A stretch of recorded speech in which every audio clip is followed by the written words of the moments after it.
Buenas tardes.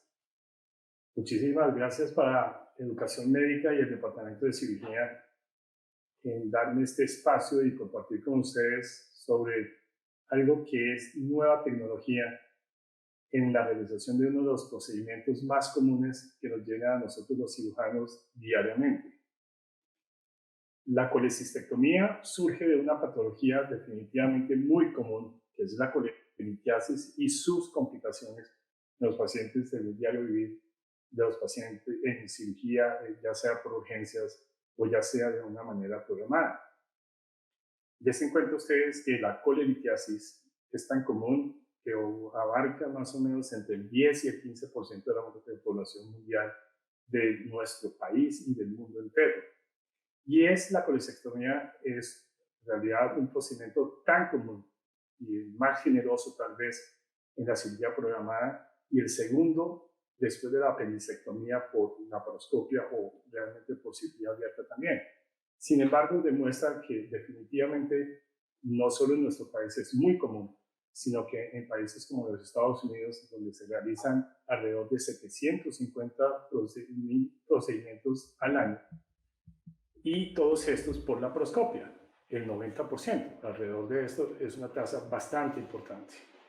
La historia definitivamente es muy rica, pero quisiera llegar y partir de la primera persona que hizo una colecistectomía en el mundo entero, que fue Karl Langenbrunn, y eso fue más o menos en 1882. Tuvieron que pasar alrededor de 103 años, en realidad, para que Erich Muehlke realizara la primera colecistectomía oficialmente por laparoscopia en 1985. Pero la historia no se detiene con eso, porque definitivamente la tecnología empieza entonces a ser más rápido que esos 103 años que duró la humanidad para pasar de la colecistectomía abierta a un procedimiento mínimamente invasivo. Se trasciende, lógicamente, el doctor Steven Strasberg con la clasificación de las lesiones de la vía biliar y, lógicamente, la descripción o tal vez más bien la ampliación y las características de dar las características de lo que se llamaba una ventana crítica de seguridad. Es así, pues, entonces, que nosotros tenemos problemas con respecto a este procedimiento. Dese cuenta ustedes que la conversión no es todavía algo que no se vea. Tenemos entre el 1,8% al 27,7% en la literatura universal. Y esto definitivamente llega a estar asociado a infecciones y complicaciones postoperatorias importantes. Aumento de la tasa de reingreso antes de los 30 días, aumenta de la estancia intrahospitalaria, hospitalaria, y que definitivamente llama la atención que esta curva de incidencia sí viene en descenso. Es decir, cada día tenemos menos conversiones a cirugía abierta. Sin embargo, pues lógicamente esto ha ahondado o ayudado a que tenemos mejores antibióticos hoy día, mejores procedimientos probablemente radiológicos para drenar una colección o un hematoma, y esto conlleva a que definitivamente haya menos conversiones. Sin embargo, y lo que llama la atención es que las lesiones de la vía biliar definitivamente seguimos con un porcentaje, ya sea por cirugía abierta, que llega a ser menor que la colecistectomía por laparoscopia, que llega hasta el 1,6%, pero la curva de incidencia de las lesiones de vía biliar en los procedimientos como tal sigue en una meseta que no desciende y que llega todavía muchos años con estos porcentajes a los cuales yo me hago referencia. El punto más importante entre los estudios que se han hecho universalmente describe que los reportes de errores en la identificación anatómica de la vía biliar llega a ser casi el 40% en donde se realizaron lesiones de la vía biliar. Es decir, es un aporte muy importante para esto. Y desen cuenta ustedes, y este ejercicio que lo realizamos aquí con mi residente de cirugía, nos pusimos a mirar y tratar de hacer una comparación de las fases agudas o de las lesiones de la vía biliar en los procesos agudos o menos agudos, pero que se relacionaran con el Parkland, la clasificación de Parkland, que son los hallazgos intraoperatorios según la severidad de los casos. Estuvimos buscando literatura amplia sobre esto, solo encontramos realmente 2 artículos, que sumados los pacientes son más o menos 228 pacientes, y mostraba que en realidad, y según además por Blumgart, quien recientemente falleció, informa que las lesiones de la vía biliar lógicamente son más frecuentes en los Parkland de mayor gravedad o de hallazgos más agudos. El 0,4% para los programados probablemente es como los Parkland 1 y 2 y los restantes que podría llegar hasta el 11% y más sumados a los del Parkland 4, pues llega a ser la estadística que hoy tenemos de lesión de vía biliar, pero eso se relaciona con los hallazgos intraoperatorios. Entonces, definitivamente, pues esto no lo hemos podido reducir con los años y definitivamente pues es algo que tenemos que hacer. Hay factores de riesgos que son apoyados lógicamente por los factores intrínsecos del paciente, por la misma enfermedad y por los factores extrínsecos. En los intrínsecos del paciente, pues resalta lógicamente la anatomía aberrante, las grandes posibilidades de variedad de anatomía que se pueden encontrar en una colecistectomía por laparoscopia, el sexo masculino, el gran panículo adiposo en los pacientes obesos o en los grandes procesos inflamatorios, la realización de cirugías previas con adherencias y la edad avanzada. En los factores de enfermedad por sí, también muestran la severidad de la inflamación, la hemorragia, la presencia de abscesos y el síndrome de Lirizzi, en fin, aumentan los riesgos de una lesión de la vía biliar. Y lo extrínseco es el que más se resalta, lógicamente va a ser la experticia del cirujano, el entrenamiento que tenga.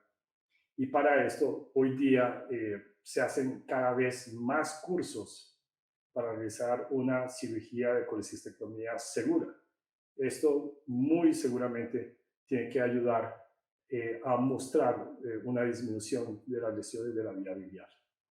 Las otras son la falla de los equipos de laparoscopia y las distracciones en salas de cirugía, que a veces suena algo gracioso, pero puede suceder. En el año 2015, en la revista The Sages, mostraron los resultados del consenso de Delphi. Esto como tal mostró el análisis de 39 puntos específicos que se vinieron recolectando con respecto a la importancia de hacer una colecistectomía segura. Y dése cuenta que de estos 39 puntos se quedaron 15 puntos importantes. Y entre ellos, que fueron calificados por todos los asistentes a ese consenso, en doble round, mostraron que habían puntualidades significativas en los cuales se tenían que tener en cuenta para evitar una lesión de la vía biliar. Entre ellos está, lógicamente, establecer verdaderamente una ventana crítica de seguridad, las variedades anatómicas a las cuales uno se puede enfrentar en cada caso, y lógicamente una buena retracción y una buena exposición del triángulo de calor. Lógicamente hay otros aspectos como la capacidad del cirujano para realizar la colangiografía intraoperatoria, algo que definitivamente se viene usando desde hace muchos años, pero que demuestra, aunque buenas imágenes se pueden obtener, ciertas variedades que la hacían no muy común. Y la probabilidad de tener un conducto cístico que no era permeable y por ende no poder realizar definitivamente una colangiografía. Es decir, había un porcentaje de colangiografías intraoperatorias convencionales que no llegaban a su fin, que tenían que ser frenadas porque no podía haber un paso hacia el conducto biliar. Ya después, en el año 2019, se adoptaron y universalmente 10 puntos importantes para una colecistectomía segura. Nuevamente se resalta el conocimiento de la anatomía, y la versatilidad de esta anatomía que se presenta en cada caso. Y nuevamente es importante resaltar la ventana de seguridad crítica en estos pacientes. Porque si nos vamos a dar cuenta, sumando las lesiones de la vía biliar, la gran mayoría es por una ausencia o una incapacidad de la identificación anatómica de la vía biliar. Más o menos casi 37% de los casos.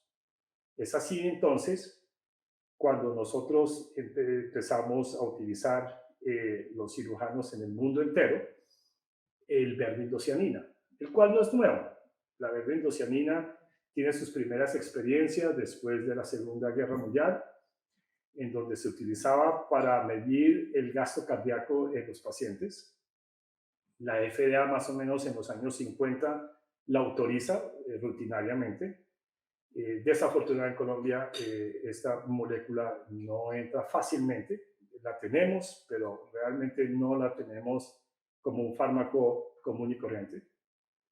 Y de esto nace entonces lo que se podría hablar de la fluorescencia por vermindocianina. ¿Y qué es el vermindocianina? Pues es un pigmento yodado, es hidrosoluble, que el 98% o la gran cantidad de esta molécula yodada se une a las proteínas plasmáticas. Por eso se puede transportar hacia el hígado y salir por las vías biliares de forma de excreción. Esto es transportado, el pigmento yodado, es transportado por el glutatión de S-transferasa, lo cual conlleva a que esto como tal sea procesado por el hígado y sin transformarse es excretado en la vía biliar y al ser activado por una luz casi cercana a la luz infrarroja, o igualmente también se podría con el láser. Entonces esto podría dar una fluorescencia, la cual es percibida por una cámara, que es lo que hoy día cotidianamente se hace. Es aquí un ejemplo. Aquí está el fluocromo del lado izquierdo, la figura que es excitada por una luz cercana al infrarrojo, y por ende hay una emisión de una fluorescencia, la cual es captada definitivamente por una cámara.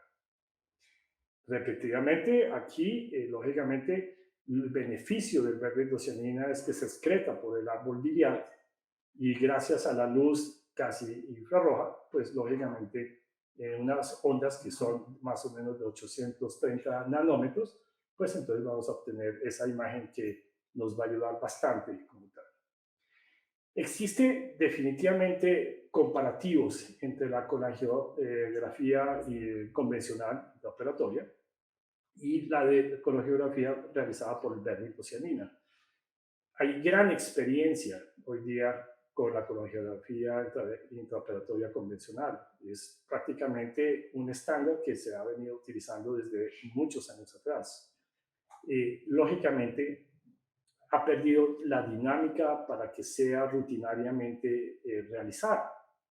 Y lógicamente también muestra un incremento en el tiempo operatorio, que es uno de los problemas que tenemos. Tenemos que hacer llamar radiología, tenemos que esperar a que traigan equipos, en fin, tiene un costo mayor al procedimiento quirúrgico, recibe el personal de radiología y el de salas de cirugía una irradiación que no es sana, se necesita más personal y equipos específicos para realizar este procedimiento como tal. Tenemos un porcentaje, como lo había dicho, de colangiografías fallidas por la falta de una permeabilidad del conducto cístico, lo cual no es bueno. Incluso esta falta y manipulación de este conducto cístico, la disección misma que se debe realizar, sobre todo en procesos agudos, puede llegar a tener lesiones de la vía biliar por la manipulación de toda esta vía biliar que se puede hacer, o sea que es probable. Sin embargo, este porcentaje de lesión de vía biliar en la realización de una colangiografía intraoperatoria no es significativo hasta el momento.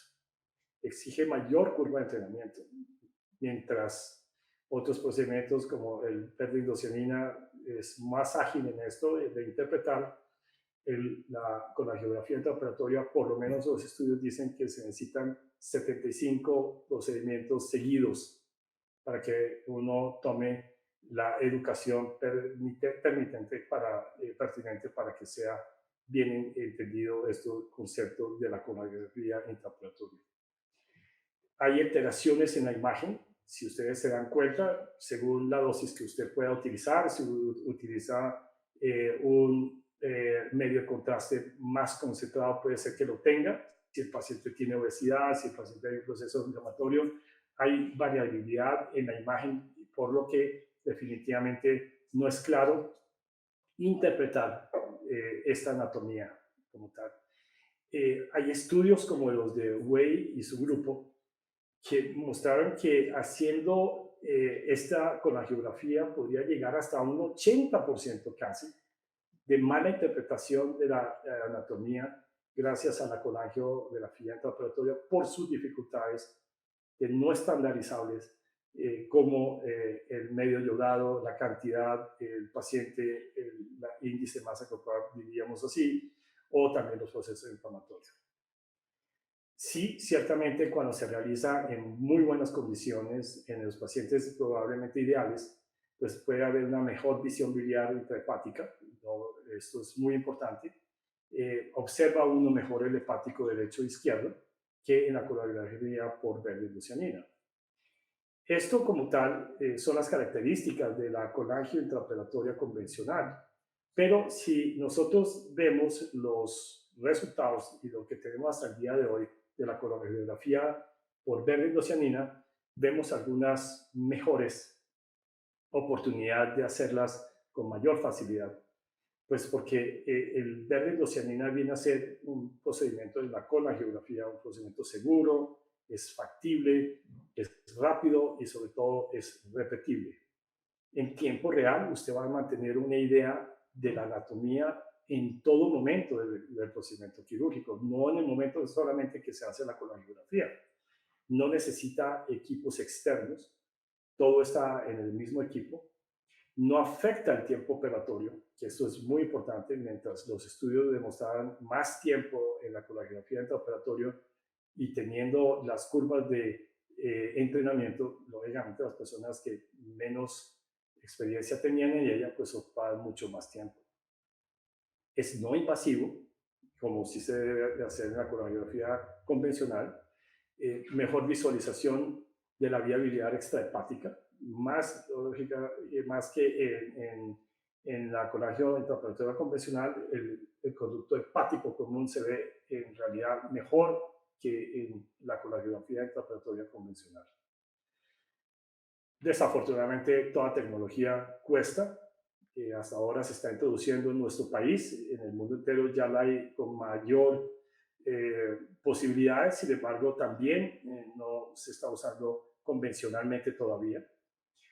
La curva de entrenamiento es mucho más fácil que con la geografía intraoperatoria convencional y, como ya lo había dicho, tiene una mejor visualización del árbol biliar extrahepático y del hepático común, que es de los aspectos más importantes de seguridad. Si ustedes se dan cuenta y revisamos la estadística en que verde-glucianina podría reducir el porcentaje de pacientes que se dan a una conversión a cirugía abierta o lesión de la vía biliar. Este estudio que ustedes ven acá lo demostró cuando el doctor Dib y el doctor Lomenzo demostraron en un buen porcentaje de pacientes, miraron que sí hay una reducción real en la disminución de la lesión de la vía biliar, como ustedes lo ven, con verde-glucianina en este estudio, en 6 pacientes de 10,000 pacientes hubo lesión biliar, versus que cuando no se vio, eran 25 pacientes en los mismos 10,000 pacientes. Y en la conversión, el verde-glucianina participó con 16 pacientes de 10,000 y sin verde-glucianina hicieron el compartido de 271 pacientes de 10,000 pacientes. Es decir, la tendencia es que sí estamos reduciendo la tasa de conversión o el porcentaje de conversión más bien, y además también de la lesión de vía biliar. Miren ustedes el proceso o la técnica que recomienda Seyes, esto ya en el 2020, hace 2 años. Hemos venido evolucionando en esto, pero esta es la recomendable en el día de hoy. Sin embargo, en el primer punto, en donde se demuestra que la administración para el verde de indocianina en los pacientes debería ser de más o menos 0.05 miligramos por kilo de peso de verde indocianina, en un tiempo entre 45 y 60 minutos antes de la cirugía, hoy día ha venido cambiando a menos dosis gracias a las tecnologías que tenemos en el día de hoy. Esto es muy importante, la remoción del exceso de grasa y adherencias del triángulo de calor, que es algo que siempre realizamos en la colecistectomía laparoscópica convencional o abierta. Se debe cambiar, intercalar entre luz cercana al infrarrojo y la luz de xenón para obtener la mejor visibilidad de estructuras biliares y tejidos circundantes. Esto permite el control completo definitivamente de la lesión, de evitar lógicamente las lesiones de la vía biliar. Se identifica el colédoco con el verde indocianina y yo diría también el hepático derecho, el hepático común. Y gracias a esto también hay un flujo que se viene del hígado, proveniente del hígado, el cual se ve a veces como si fuera un flujo, como si fuera un río, que uno lo ve transitar por la vía biliar, sobre todo en las personas más delgadas. La identificación del conducto cístico, la retracción del fondo vesicular, observar la maniobra del reflujo, todo esto es algo que ellos recomiendan paso a paso para una colecistectomía hoy día con verde-indocianina de manera segura. La visualización de los conductos hepáticos, siguiendo el flujo del colédoco hacia el proximal, identificación de la arteria cística, que amerita una nueva dosis en el momento en donde ustedes tienen que verlo directamente, porque no va a permanecer lógicamente en la arteria. Ya se fija más, es gracias a las células plasmáticas, lógicamente hacia la fase hepática y a la vía biliar. Se pone una dosis adicional, como había dicho, de verde-indocianina y no es mucho tiempo lo que dura, pero realmente sí puede ayudar a visualizarla de una mejor manera. Hay una identificación de los conductos accesorios, esto es importante, yo creo que en esto es algo que sí estamos viendo, en donde vasos accesorios, conductos accesorios de la vía biliar son visibles en el lecho hepático y evita las lesiones de lo que antiguamente mal llamábamos conductos de Luschka. Ellos en realidad son conductos accesorios. Toda estructura del flujo de verde-indocianina cerca de la vesícula debe considerarse como un conducto biliar y esto es importante para evitar esas lesiones. Se debe hacer el timeout o de la ventana de seguridad de Strasberg, inspección final en la luz blanca y lógicamente pues la valoración del lecho hepático con luz cercana al infrarrojo para ver esos conductos accesorios que son visibles y que deben evitarse sus lesiones. Esto es como tal lo que recomienda Seyes en este momento para realizar una colecistectomía segura. Nosotros hemos ido abundando y hemos ido tratando de analizar y estudiar verdaderamente cuál es la dosis que nos conviene para hacer este procedimiento. Lo podemos poner 1 hora a 45 minutos antes del procedimiento, como recomienda Seyes, pero hemos ido bajando las dosis gracias a las nuevas tecnologías. Nosotros tenemos un equipo en donde realizamos unos cuantos procedimientos porque no teníamos el verde-indocianina y no lo tenemos todavía en el país. Sin embargo, hoy día sí tenemos el producto ligado a equipos de algunas marcas, pero en ese entonces utilizábamos una dosis muchísimo más alta que el 0.5 miligramos por kilo de peso. Hoy día estamos logrando bajarla a 0.019 por el kilo y eso nos da los miligramos necesarios de la dosis que necesitamos para cada paciente según su peso. Cada vial tiene 25 miligramos y este se debe diluir en 40 mililitros de agua destilada. Y con esto se inyecta al paciente en el tiempo determinado que ya anunciamos, y con esto podríamos ver claramente todas las ventajas que vemos nosotros en este aspecto. Miren ustedes este ejemplo. Esta es una colecistectomía. Este es un Parkland tipo 2, donde hay ciertas adherencias. Sin embargo, debemos liberar todas estas adherencias, como habíamos dicho. Ahí se ve cómo es permeable el conducto cístico, por eso se llena la vesícula. Ahí abajo se ve el hepático común claramente, lo cual garantiza y facilita, en este caso, realizar una colecistectomía segura. Como ustedes lo ven, vamos intercambiando de luces, vamos realizando lo que se llama los puntos importantes para realizar una colecistectomía segura. Ahí en el análisis de esta misma figura podemos ver claramente dónde está el conducto cístico, dónde está el colédoco, dónde está la desembocadura del conducto cístico a la vía biliar y el conducto hepático común. Si hubiéramos puesto, lógicamente, una dosis mayor en ese instante, podríamos haber visto la arterial. Sin embargo, en estos casos no lo hicimos, porque claramente ya veíamos las dos estructuras, como lo exige Strasberg, y el lecho hepático para conformar los dos triángulos, el de Calot y el hepatocístico. Esto es algo que siempre debemos hacer. Ojalá pudiéramos hacerlo en todas las colecistectomías según la situación de cada paciente. Lógicamente hay situaciones en que esto, como claramente vemos acá, no se puede realizar, y hoy día hasta hacemos colecistectomías parciales, habiendo procesos inflamatorios demasiado severos y no poder hacer la disección de este triángulo o de estos dos triángulos, como definitivamente lo debemos hacer siempre. Ahí ya tenemos el permiso, entonces, de hacer una de ligadura del conducto hepático y de la arteria, del conducto cístico y de la arteria cística, como ustedes ven ahí en ese momento, y empezamos a jugar otra vez con las luces de verde endocianina y de luz convencional. Sin embargo, destapamos la vía biliar allá y se ve francamente con seguridad de que la lesión no existe en este procedimiento realizado en este momento.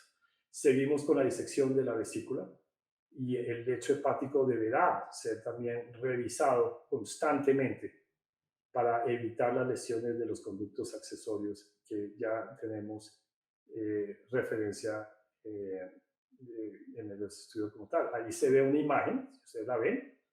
Eso debe ser con seguridad un conducto accesorio al cual debemos evitar, y eso en ese momento, pues lógicamente está evitando una lesión, y eso es bastante importante.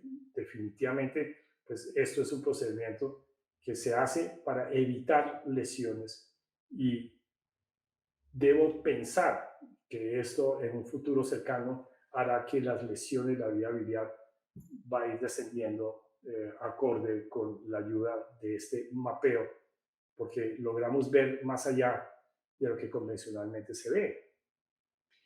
En conclusión, el uso del verde endocianina, de la fluorescencia con el verde endocianina, es un procedimiento muy seguro.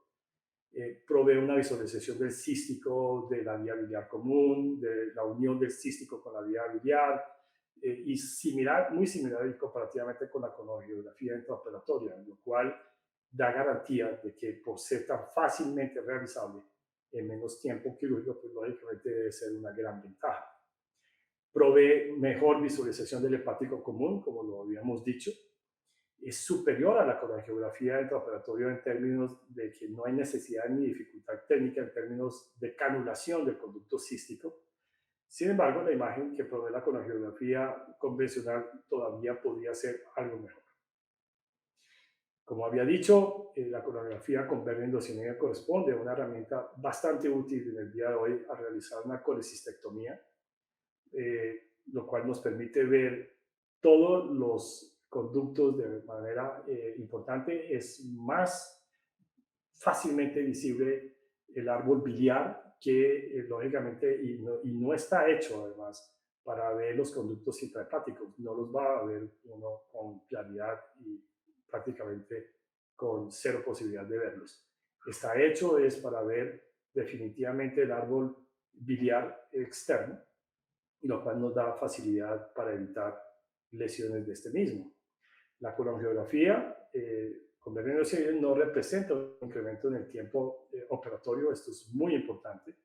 Es fácilmente de su parte su metabolismo con eventos adversos casi nulos, lo va a hacer una herramienta práctica. No hay reportes seguidos para nada de una reacción adversa por este medicamento. Lógicamente es un medicamento y aventaja técnicamente a la coronografía intraoperatoria porque no hay que canular el conducto cístico. Esta apreciación final viene de lo que hemos visto nosotros. Creemos que el uso del vermellosianina y la realización de una fluorescencia con este producto es una fácil y produce una facilidad eh, para realizar cualquier procedimiento de colecistectomía por laparoscopia. Definitivamente la facilidad con la cual se realiza este procedimiento sin aumentar el tiempo quirúrgico y con el propósito de aclarar certeramente la anatomía para una ventana de seguridad crítica clara, lo hacen hoy día una prótesis directiva para reducir las lesiones de la vía biliar. Es definitivamente ver más allá, nos facilita mucho más esta tarea y estoy seguro que deberá disminuir la tasa de lesiones de vía biliar en nuestro diario proceder de colecistectomía por laparoscopia. Muchísimas gracias.